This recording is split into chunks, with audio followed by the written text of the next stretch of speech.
Assalamualaikum warahmatullahi wabarakatuh. Nah, sekarang kita akan belajar bersama terkait dengan konsep ilmu ekonomi. Mari belajar bersama. Materi yang akan kita bahas yang pertama adalah tentang apa sih itu ilmu ekonomi. Yang kedua adalah tentang kebutuhan manusia. Yang selanjutnya tentang alat pemuas kebutuhan. Ilmu ekonomi. Jadi, ekonomi ini berasal dari bahasa Yunani, yakni oikos, yang berarti rumah tangga, dan juga nomos yang berarti peraturan. Jadi intinya ilmu ekonomi ini adalah peraturan di dalam rumah tangga. Rumah tangga nanti kalau dalam ekonomi kita akan belajar yang namanya rumah tangga konsumen, rumah tangga produsen, kemudian ada rumah tangga luar negeri. Seperti itu. Jadi penjelasannya bahwa ilmu ekonomi adalah ilmu yang mengatur tentang bagaimana manusia memenuhi kebutuhan yang tidak terbatas dengan alat pemuas kebutuhan yang terbatas. Jadi kebutuhan manusia itu tidak terbatas, banyak sekali kebutuhan manusia, tetapi barang dan jasa yang digunakan untuk memenuhi kebutuhan manusia itu sangat terbatas. Yang selanjutnya adalah tujuan dari ilmu ekonomi. Tujuan dari ilmu ekonomi di antaranya adalah mempelajari usaha manusia mencapai kemakmuran. Jadi dengan adanya ilmu ekonomi, ini bisa digunakan sebagai sarana untuk mengetahui bagaimana manusia bisa mencapai kemakmurannya. Bagaimana manusia bisa memenuhi kebutuhan. Dengan manusia yang bisa memenuhi kebutuhannya, maka tingkat kemakmuran masyarakat itu akan tinggi. Yang selanjutnya, dengan adanya ilmu ekonomi, ini juga digunakan untuk mempelajari sarana dan prasarana yang digunakan untuk memenuhi kebutuhan. Jadi alat pemuas kebutuhan yang digunakan itu apa saja dipelajari di dalam ilmu ekonomi. Kemudian mengetahui peristiwa ekonomi. Peristiwa ekonomi apa saja yang terjadi?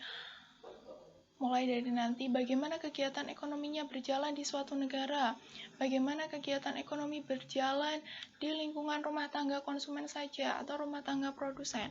Semuanya akan diketahui melalui keberadaan ilmu ekonomi ini. Selanjutnya adalah manfaat dari ilmu ekonomi. Manfaatnya adalah membantu manusia dalam menggunakan alat pemuas kebutuhan yang terbatas dan menetapkan skala prioritas. Jadi, alat pemuas kebutuhan ini bersifat terbatas. Sedangkan kalau kebutuhan itu tidak terbatas. Dengan adanya ilmu ekonomi, manusia itu bisa belajar bagaimana bisa menggunakan alat pemuas kebutuhan yang terbatas bisa digunakan untuk memenuhi kebutuhannya. Bagaimana caranya adalah dengan menetapkan yang namanya skala prioritas. Jadi, mana dulu yang dianggap lebih penting, maka itu yang diutamakan untuk dipenuhi. Jadi, tidak semua kebutuhannya itu secara bersama-sama dipenuhi, tapi mana dulu yang lebih penting untuk dipenuhi. Sehingga nanti manusia bisa mencapai tingkat kemakmurannya. Oke, yang selanjutnya adalah pembagian dari ilmu ekonomi.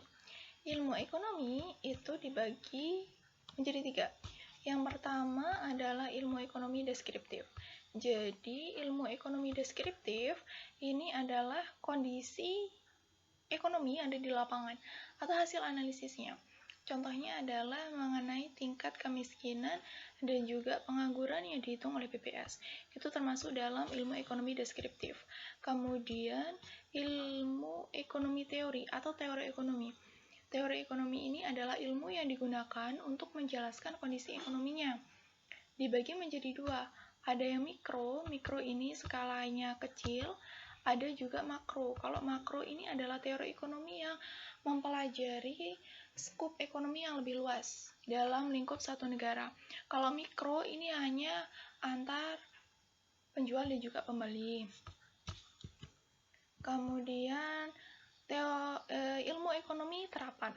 Ilmu ekonomi terapan ini terkait dengan kebijakan ekonomi yang diambil oleh suatu negara. Jadi penerapan dari teori ekonomi ini.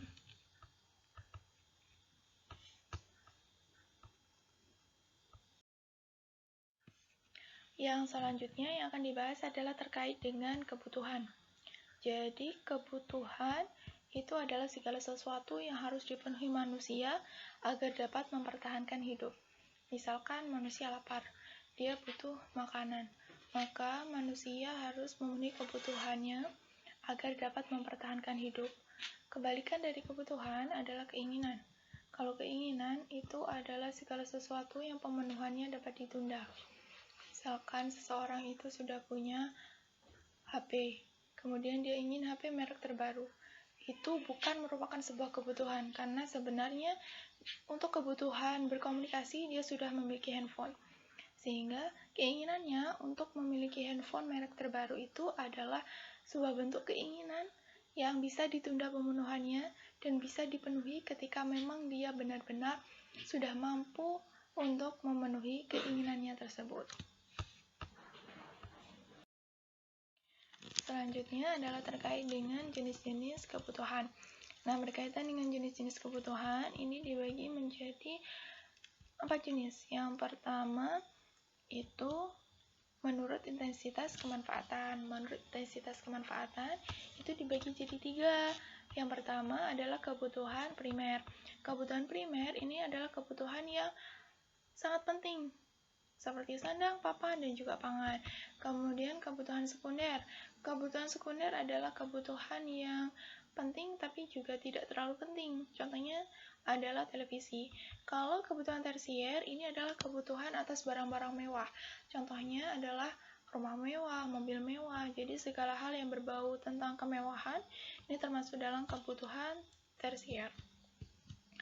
Yang selanjutnya, kebutuhan menurut subjeknya. Ada kebutuhan individu yang merupakan kebutuhan perorangan maupun kebutuhan kolektif atau kelompok, yakni kebutuhan yang digunakan oleh sekelompok orang. Misalkan tempat ibadah, tempat rekreasi, itu kan digunakan oleh banyak orang. Nah, itu tergolong dalam kebutuhan kelompok. Yang selanjutnya menurut waktunya. Ada kebutuhan sekarang, ada kebutuhan yang akan datang, dan ada juga kebutuhan yang tidak terduga. Kalau kebutuhan sekarang, misalkan orang yang lapar, maka dia harus makan. Sekarang harus makan, tidak bisa ditunda lagi. Kemudian kebutuhan yang akan datang, misalkan kita menabung, kita gunakan untuk masa depan. Maka itu termasuk dalam kebutuhan yang akan datang. Kebutuhan yang kita gunakan di masa depan. Dan yang ketiga adalah kebutuhan tidak terduga. Kebutuhan yang tidak kita rencanakan sebelumnya. Contohnya adalah ketika kita sakit, ketika kita mengalami kecelakaan. Kita tidak pernah memprediksi bahwa kita akan sakit atau kita akan kecelakaan. Nah, itu masuk dalam kebutuhan tidak terduga, di mana ketika kita sakit, kita membutuhkan obat. Kemudian kebutuhan menurut sifatnya. Ada kebutuhan jasmani dan juga kebutuhan rohani. Kalau kebutuhan jasmani ini terkait dengan ragawi kita, terkait dengan fisik kita. Misalkan terkait dengan minuman, pakaian, kemudian kita butuh olahraga, jadi untuk jasmani kita, untuk raga. Sedangkan kalau rohani ini terkait dengan jiwa kita, mental kita. Misalkan untuk ketenangan jiwa dan juga mental kita butuh sholat. Ini masuk dalam kebutuhan rohani. Kemudian faktor yang mempengaruhi kebutuhan. Jadi ada beberapa faktor yang mempengaruhi kebutuhan. Yang pertama adalah keadaan alam. Kondisi alam itu sangat mempengaruhi terhadap perbedaan kebutuhan setiap orang. Misalkan kita yang tinggal di daerah tropis, itu kebutuhannya berbeda dengan yang tinggal di daerah subtropis. Di daerah subtropis itu dengan 4 musim, ketika musim salju mereka membutuhkan baju yang tebal. Tapi kalau kita, meskipun di musim dingin, juga pakaian tebal yang kita butuhkan tidak setebal orang-orang yang tinggal di daerah yang memiliki 4 musim. Kemudian peradaban. Perubahan peradaban dari zaman ke zaman itu juga mempengaruhi tingkat kebutuhan. Semakin tinggi peradabannya, di masa sekarang peradabannya tinggi, kebutuhannya akan semakin kompleks dibandingkan zaman dulu. Di zaman dulu pada masa prasejarah yang dibutuhkan manusia hanya untuk tempat tinggalnya yang bisa mempertahankan hidup, kemudian untuk makan dan juga pakaian. Tapi kalau sekarang, kebutuhannya akan barang mewah, tentang hal-hal yang lain, jadi lebih banyak lagi kebutuhannya. Kemudian agama, perbedaan agama ini juga mempengaruhi perbedaan kebutuhan. Antara agama yang satu dan juga agama yang lain, itu kebutuhannya berbeda-beda. Adat istiadat, setiap suku memiliki adat istiadatnya masing-masing. Setiap daerah memiliki adat istiadatnya masing-masing. Nah, ini juga mempengaruhi perbedaan kebutuhan setiap orang. Yang selanjutnya adalah alat pemuas kebutuhan. Apa sih itu alat pemuas kebutuhan? Jadi, alat pemuas kebutuhan adalah barang dan jasa yang digunakan untuk memenuhi kebutuhan. Tadi kita sudah belajar atau mempelajari segala sesuatu terkait dengan kebutuhan. Nah, sekarang kita akan belajar terkait dengan alat pemuas kebutuhannya. Alat yang digunakan untuk memenuhi kebutuhan. Jadi ada beberapa jenis alat pemuas kebutuhan. Yang pertama, alat pemuas kebutuhan menurut kegunaannya. Menurut kegunaannya ada benda konsumsi. Benda konsumsi, jadi kalau benda itu sudah masuk dalam barang dan jasa. Ya, jadi perbedaan barang ini kan yang terlihat secara fisik. Nah, sedangkan kalau benda ini sudah termasuk dalam barang dan jasa dijadikan satu, istilahnya disebut sebagai benda. Ya. Benda konsumsi. Benda konsumsi adalah benda yang bisa langsung dikonsumsi. Ada benda konsumsi yang tahan lama, ada juga benda konsumsi yang tidak tahan lama. Kalau yang tahan lama ini bisa digunakan berulang kali. Tapi kalau yang tidak tahan lama, ini hanya bisa digunakan satu kali saja.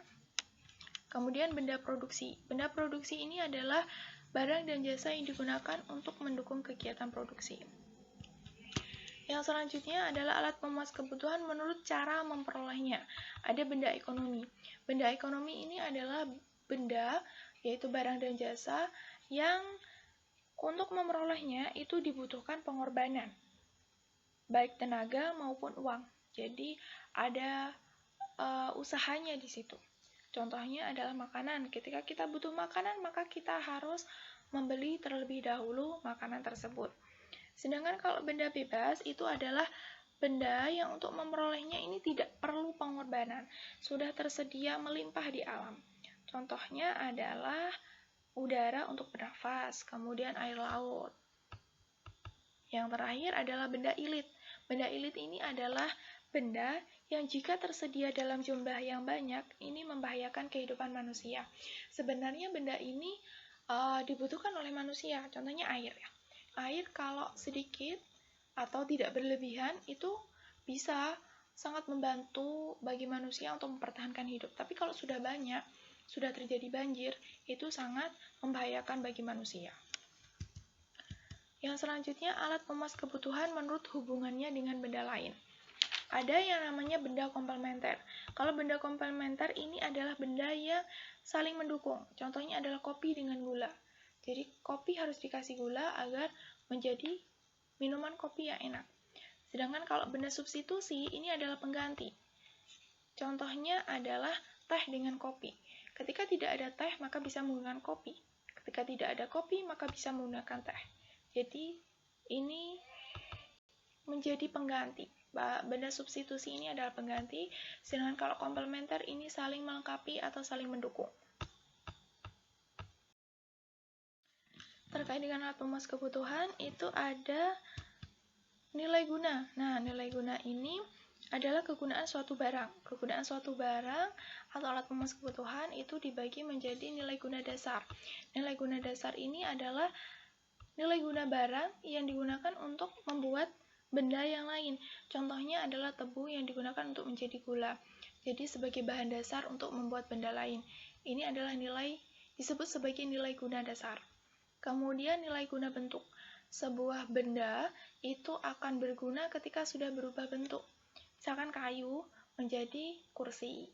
Itu kan sudah berubah bentuk. Jadi kayu yang sudah berubah menjadi kursi itu memiliki nilai guna bentuk. Kemudian nilai guna tempat. Nilai guna tempat ini adalah suatu benda itu akan berguna ketika sudah dipindahkan ke tempat yang tepat.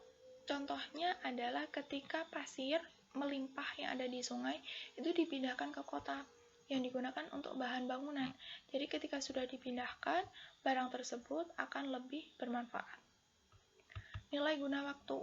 Nilai guna waktu ini contohnya adalah suatu barang itu akan berguna ketika digunakan pada waktu yang tepat. Misalkan payung. Pada saat musim kemarau, payung tidak berguna. Tapi pada saat musim hujan, payung akan sangat berguna. Nilai guna milik. Suatu benda ini akan berharga atau memiliki nilai guna ketika sudah berpindah ke pemilikannya. Misalkan sepatu, dari toko sepatu berpindah ke pembeli. Jadi sudah dibeli, ini akan jauh lebih bermanfaat daripada hanya dipajang di toko. Kemudian ada juga nilai tukar. Nilai tukar ini dibagi menjadi dua, yaitu nilai tukar subjektif dan nilai tukar objektif. Kalau nilai tukar subjektif, itu adalah kemampuan yang secara khusus diberikan kepada benda sehingga dapat ditukar dengan benda yang lain. Jadi ini sifatnya khusus. Misalkan ada barang antik, dihargai 10 juta bagi para kolektor barang antik. Tapi bagi orang biasa yang tidak tahu terkait dengan barang antik tersebut, harganya ya biasa saja, hanya mungkin 15.000 atau hanya 50.000. Yang kedua adalah nilai tukar objektif. Ini adalah kemampuan yang dimiliki benda secara umum dapat ditukarkan dengan benda lain. Jadi, nilai ini adalah secara umum benda tersebut memiliki kemampuan untuk ditukarkan dengan benda lain. Misalkan uang yang dapat ditukarkan dengan sepatu atau barang yang lain. Jadi, diakui oleh masyarakat secara umum atau seluruh masyarakat. Terima kasih, tetap semangat belajar. Wassalamualaikum warahmatullahi wabarakatuh.